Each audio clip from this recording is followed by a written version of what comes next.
আমরা চাই না দিন আল্লাহর জমিনে কায়েম হোক।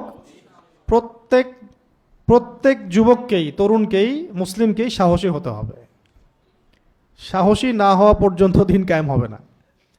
এখন এমন একটা অবস্থা হয়ে গেছে অনেক ক্ষেত্রে যে জ্ঞান আমার কাছে আছে ঠিকই, ইলম আমার কাছে আছে ঠিকই, কিন্তু সাহসিকতার সাথে আমি কথাটা বলতেই পারি না। কথা বলা হচ্ছে প্রাইমারি লেভেলের কাজ। এই যে সাহসিকতার সাথে দু চারটা কথা বলে দেওয়া, এটা খুব ইনিশিয়াল কাজ। আসলে দাওয়ার ক্ষেত্রে ইনিশিয়াল একটা কাজ এটা। পরে এটাকে আবার বাস্তবায়ন করার জন্য মাঠে নামা, সংঘবদ্ধ হওয়া, প্রচেষ্টা চালানো, প্রয়োজনে জান দেওয়া, মাল দেওয়া, ওইটা হচ্ছে বড় লেভেলের জিহাদ। প্রথম লেভেলটাতে কি, সত্য মিথ্যাকে স্পষ্ট করতে হবে, দাওয়াটা দিতে হবে, মানে সত্য কথাটা সাহস করে বলে ফেলতে হবে, এটা সত্য, এটা মিথ্যা, এটা হক, এটা বাতিল, এটা জায়েজ, এটা নাজায়েজ, এটা হালাল, এটা হারাম, এটা ন্যায়, এটা জুলুম, এটা স্পষ্ট করতে হবে। ওই স্পষ্টটাই তো আমরা করতে পারছি না। স্পষ্ট ফেসবুকে করলে হবে না তো, খালি ওখানে তো শুয়ে শুয়ে, মানে যে ইঁদুর, সেও শুয়ে শুয়ে মনে করে আমি সিংহ।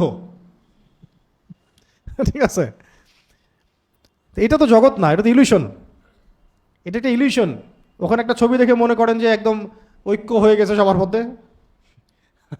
মনে করেন 10 জন বসে আছে, এমনি হোটেলে দেখা হয়েছে, চা খাইতে বসছে, কেউ একটা পিকচার উঠাইছে, উঠে অনলাইনে দিয়ে দিছে, জনগণ এদিকে আনন্দে মাতোয়ারা, আলেমদের ঐক্য হয়ে গেছে রে ভাই, দেশটা এবার নিশ্চয়ই বিপদ থেকে বাঁচবে।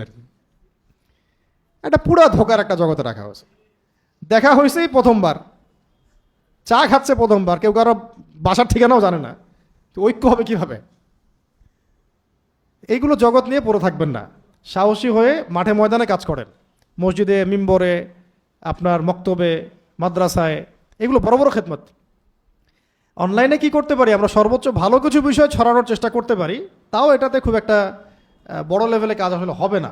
আজকে হাসিল করতেন, হ্যাঁ, তালিম হতো, তাদরিস হতো, একটা তানজিম ছিল তখন। এরপরে আস্তে আস্তে এটা সমাজে ছড়িয়ে যেত, প্রয়োজনে তারা মানে বিপদ ফেস করতেন, প্রয়োজনে হিজরত করতেন, প্রয়োজনে আঘাতের বদলে পাল্টা আঘাত হতো। এইভাবে দিনটা কায়েম হয়েছে আর কি। প্রযুক্তি কাজে লাগাবো, তবে আমরা প্রযুক্তির ধোকায় পড়বো না এবং অপব্যবহারে পড়বো না। আল্লাহ পাক আমাদেরকে বোঝার তৌফিক দান করুন।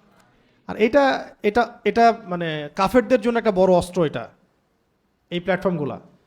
কারণ যখনই দেখবে যে কোনো একটা বিষয়ে খুব ভালো রাইজ করছে বা তাদের জন্য থ্রেটনিং, যে কোনোভাবে তারা এটাকে ফেলে দেওয়ার চেষ্টা করবে, মিডিয়া দিয়ে, প্রিন্ট মিডিয়া দিয়ে, ইলেকট্রনিক মিডিয়া দিয়ে, বা কোনো ইস্যু সৃষ্টি করে, বা ওদের কন্ট্রোলিংয়ে যা আছে হ্যাক করে, হ্যাক করে হোক, রিচ কমায় দিয়ে হোক, বা আপনাকে ডমিনেট করে হোক, বা কাউন্টার একটা বয়ান তৈরি করে হোক, আপনাকে ধ্বংস করবে আর কি। আর এটার সাইড এফেক্ট এটাও যে ওইখানে আপনি আপনার অবস্থানকে সবচেয়ে বেশি মূল্যায়ন করেন তখন, যে ওখানে মানুষ আমাকে ভালো বলছে না খারাপ বলছে, ওখানে আমাকে মানুষ কতটা লাইক দিল, কতটা শেয়ার দিল, ওখানে মানুষ আমাকে কি বলছে, ওইটা আপনার কাছে মাথায় ঘুরতে থাকে। তখন আপনি চিন্তা করেন যে ওখানে আমাকে ভালো হতে হবে, নিজেকে ওখানে পবিত্র সাবিত করতে হবে। এই জন্যে বাংলাদেশে সব আল্লাহর ওলি যারা, তারা সব ফেসবুকেই থাকে, কোনো গোনা নাই তাদের, খুব মানে মাসুম, নিষ্পাপ, আর নিজেকে এমনভাবে উপস্থাপন করে যে আমার কোনো গোনাই নাই ভাই। আবার কথা বলার সময় অনেক সময় এমন টেকনিক্যাল কথা হয় যাতে ডান পক্ষ আমাকে চড় না মারে, বাম পক্ষ চড় না মারে।